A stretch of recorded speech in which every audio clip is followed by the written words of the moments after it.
eu fiquei com uma dúvida, professora.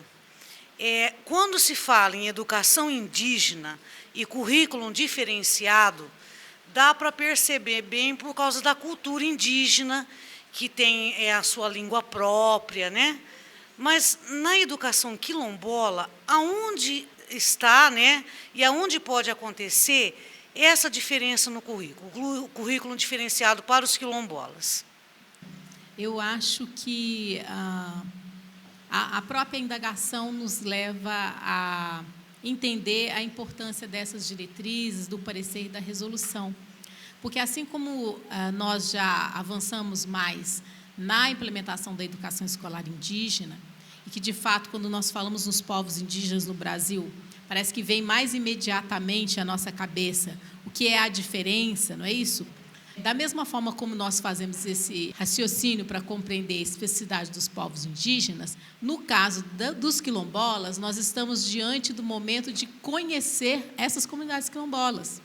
É o nosso próprio desconhecimento do que são as comunidades quilombolas, de como que eles vivem, de como que eles organizam a sua vida, é que muitas vezes nos deixam criar parâmetros e falar, mas afinal de contas, o que tem de diferenciado ali? Então, por exemplo, nem todos os povos indígenas no Brasil têm as suas línguas próprias. Há aqueles que já, de alguma forma, entre aspas, perderam as suas línguas nativas e falam o português, mas continuam sendo indígenas pelo modo como vivem, pelas suas tradições, pelo seu pertencimento étnico, não deixam de ser indígenas por causa disso. No caso dos quilombolas, em que você vai ter, por exemplo, narrativas próprias, experiências linguísticas que são próprias também, mas que muitas vezes as pessoas entendem que aquele é um português errado, ou que aquele é um dialeto. Quer dizer, pensar a educação escolar quilombola é compreender que esses modos próprios de viver, de construir, de se relacionar com o trabalho, com a tecnologia, que esses quilombolas vivem, tem que ser pauta do projeto pedagógico dessa escola. Não dá para a gente fazer uma transposição da escola convencional que nós temos para grupos que têm uma forma de organização tão própria como os quilombolas. Então, eu diria que o primeiro momento para compreendermos seria um diagnóstico, digamos assim, de quais são essas comunidades quilombolas, quais são os seus costumes, quais são suas tradições, sua relação com o trabalho, as suas lutas políticas, a sua relação com a terra, sua relação com o território. E aí olha para o currículo da escola. Fala, o currículo atende? O currículo dialoga? Aí nós vamos começar a conhecer essas especificidades dessas comunidades quilombolas. Porque, no que diz respeito aos conhecimentos tradicionais, que faz parte dos conhecimentos que essas comunidades desenvolvem, a questão não é tanto o conteúdo mas é muito mais como esses conhecimentos são produzidos. E é isso que a gente ainda não compreende. É menos assim, o que eu vou trazer? Agora eu vou trazer o conteúdo de um causo? Não, eu vou entender que aquele causo não sai no vazio. Tem momentos específicos em que eles acontecem, tem rituais específicos que as pessoas constroem no seu dia a dia e que muitas vezes a escola não compreende. Você tem, por exemplo, festas e organizações daquela comunidade que elas podem estar pipocando e os meninos estão dentro da escola, todos envolvidos com aquilo que está acontecendo na comunidade, e eles chegam dentro da sala de aula, a professora fecha a porta e fala, agora nós vamos estudar aqui do livro, tal, tal, tal. É como se nada tivesse acontecendo. Olha aí uma especificidade. Conhece essa especificidade? Que festa é essa? O que é? O que isso significa para a história daquela comunidade? Outra coisa, levantamos a história daquela comunidade? Sabemos como que ela chegou até ali? Foi como? Como que aquela terra chegou para aquelas pessoas? Qual que é o sentido que elas dão para aquela terra? Né? Qual é esse sentido da territorialidade que se tem? Aquela comunidade é reconhecida? Ela é titulada? O que isso significa? Nós discutimos isso com os estudantes? O que é a titulação? O que é o reconhecimento? O que é a luta quilombola? Está vendo? Olha aí uma outra questão que é específica do que diz respeito às comunidades quilombolas e que essa educação escolar quilombola ela teria ou tem que privilegiar dentro do currículo. Então, são só alguns elementos que eu posso dar para vocês de que isso que a gente quer ver, talvez, dessa especificidade, não dá para ser em comparação com os outros grupos, entendeu? Nós vamos ter que entender as comunidades quilombolas no seu sentido próprio da vida, na própria forma de organização que ela se constrói, não comparando tanto com outros grupos que nós já conhecemos. E esse é o nosso grande desafio. Queria perguntar para a professora Nilma a opinião dela a respeito da questão das cotas, né? Que eu conheço alguns professores universitários que têm um argumento contrário às cotas, que dizem que a universidade já está recebendo alunos com um nível de ensino muito ruim e que, com as cotas, né, eles receberiam alunos piores ainda e que isso contribuiria para a decadência da universidade e isso seria um problema, né? Alguns consideram certo paternalismo, etc. e tal. Então, quais são os argumentos que poderia se colocar contra esses raciocínios? Olha, professor Marco, eu sou, como diz o ditado, suspeita para falar, porque eu sou uma árdua defensora das ações afirmativas, sabe? Eu coordeno um programa na universidade que chama Ações Afirmativas na UFMG, e nós levamos para dentro da UFMG a discussão de ação afirmativa que não acontecia desde 2002. E aí, para responder a sua pergunta, vou tentar rapidamente. Sempre quando nós vamos discutir as cotas da universidade, eu chamo a atenção de que a gente não pode começar pelas cotas em si. A gente tem que começar pela discussão das ações afirmativas. Então, as ações afirmativas são políticas que podem ser públicas, que podem ser privadas, inclusive, e elas visam o quê? Corrigir desigualdades. E desigualdades o quê? Históricas, comprovado por dados oficiais, pesquisas, lutas sociais, etc. No caso da sociedade brasileira, aí sim, existe um protagonismo do movimento negro quando traz à cena pública a luta por ações afirmativas. Aí sim tem um protagonismo desse movimento social. E mais, tem um protagonismo desse movimento social quando levanta a bandeira de uma dessas modalidades de ação afirmativa, que são as cotas, como uma das formas de correção mais imediata de uma desigualdade histórica que se alastra pelo país. Então, aí, quando entra a discussão das cotas, elas entram por quê? Porque há um reconhecimento de que um passado histórico, um presente, um futuro trançado, tramado, num contexto de uma mistura entre desigualdade socioeconômica e desigualdade racial, algo tem que ser feito rápido. Não dá para esperar mais 500 anos, entendeu?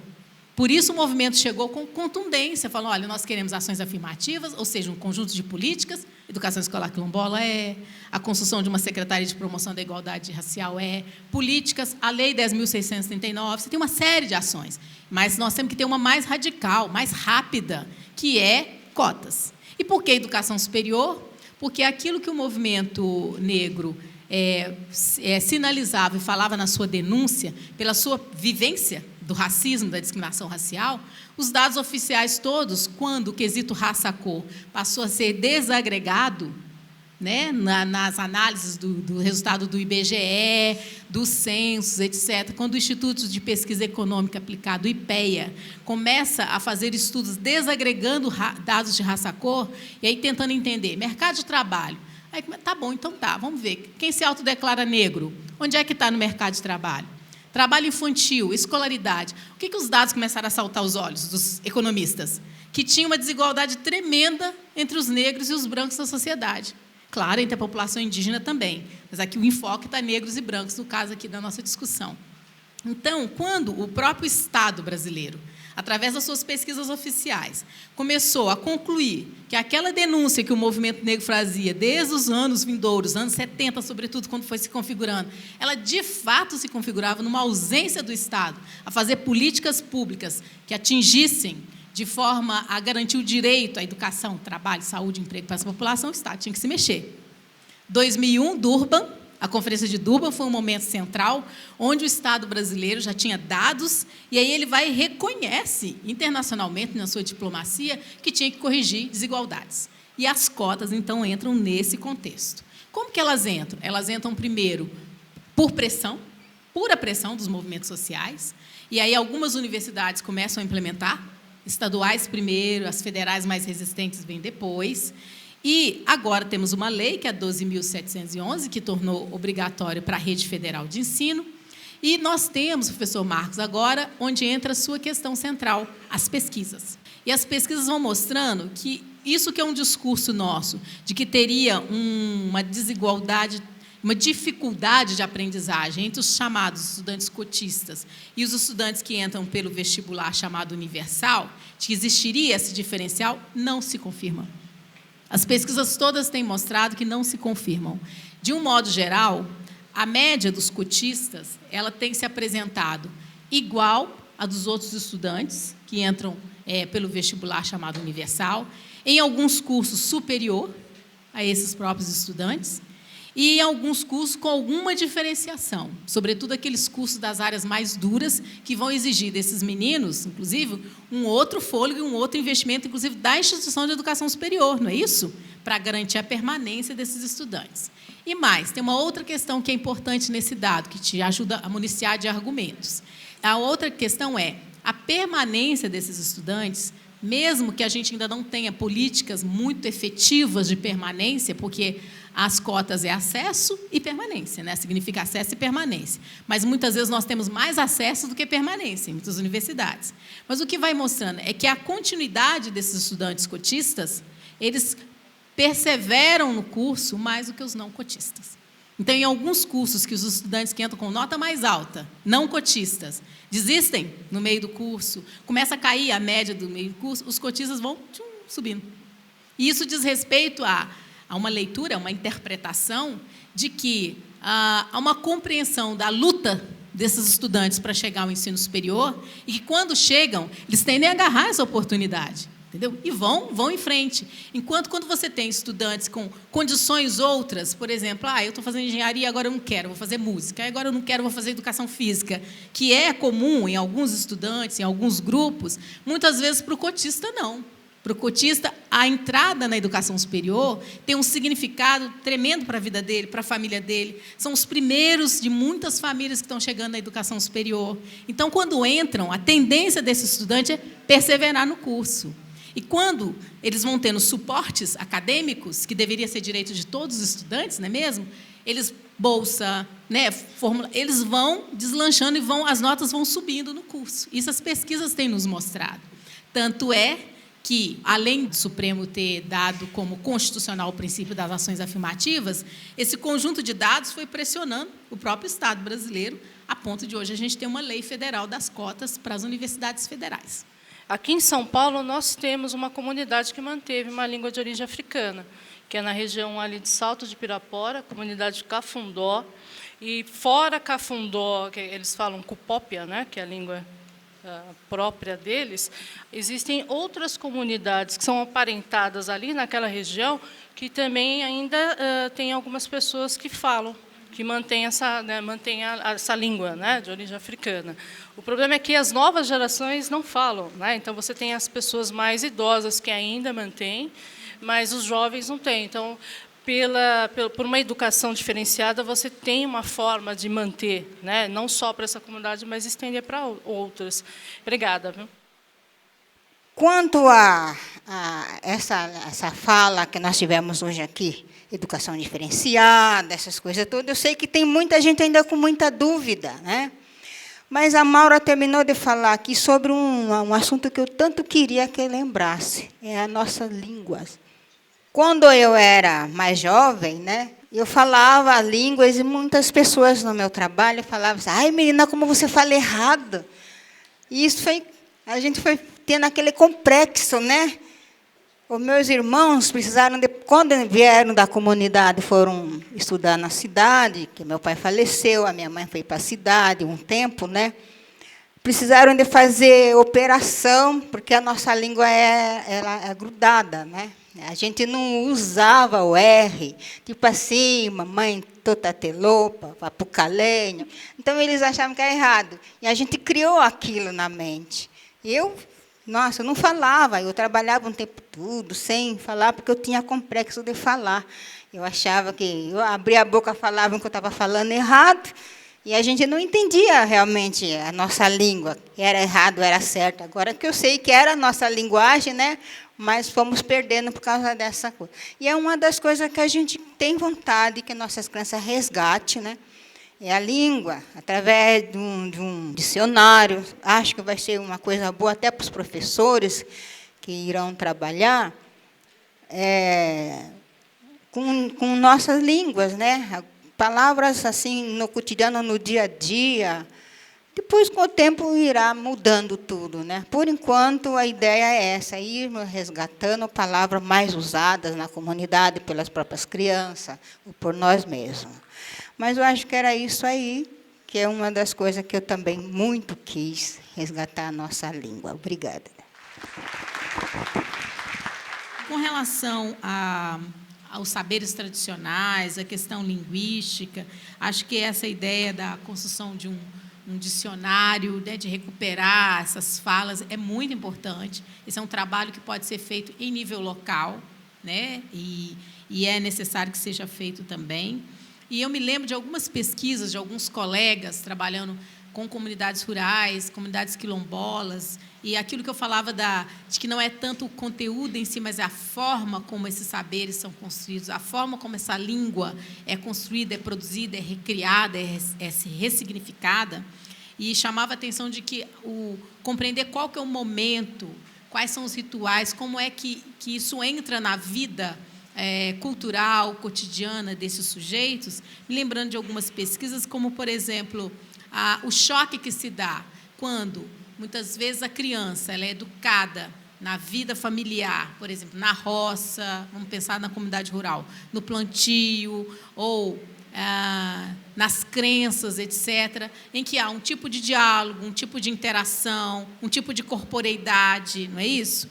E quando essa mesma criança que vive nesse universo mais complexo e circular, vamos dizer assim, das informações, ela chega dentro de uma sala de aula e ela é colocada sentada, olhando para a nuca do outro colega e com uma pessoa na frente, dando um ordenamento, que geralmente é um adulto.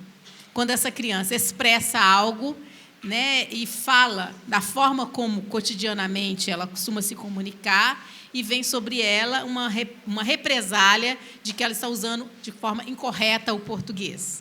Então, aquilo que a gente já aprendeu na linguística, na sociolinguística, no curso de pedagogia, não é isso? As relações entre a chamada norma culta e as outras formas de expressão, eu acho que aquilo que muitas vezes no mundo urbano pode não ficar muito claro para nós, quando nós pensamos nas comunidades quilombolas, sobretudo as rurais, isso se destaca com mais força.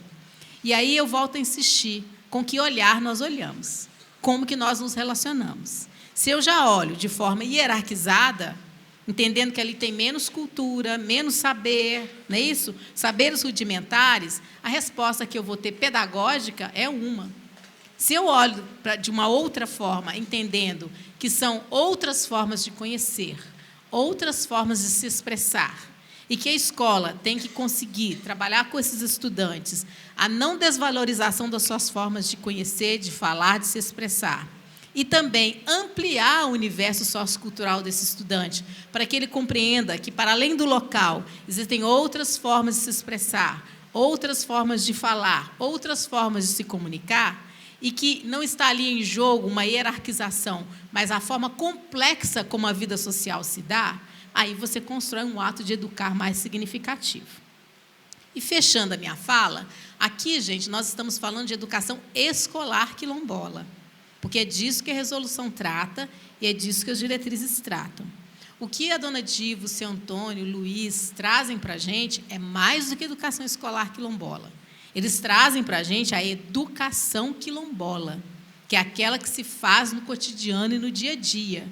E a educação escolar quilombola, na minha opinião, ela vai ter sucesso se ela conseguir dialogar e aprender com a educação quilombola.